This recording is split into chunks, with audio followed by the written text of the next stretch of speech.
आम थेलु बा बहुथिला सुलु सुलु हानिला भ बुझुतेला छाती हउथिला दुलु दुलु आमे जेते बेले तुमको कहिला पाउच बोली भल मोली पाउच बोली भल ये कोन कला लंठन देखेई देला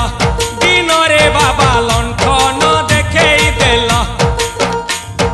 तम थेला आम थेलु बा बहुथिला सुलु सुलु हानिला भ बुझुतेला छाती हउथिला दुलु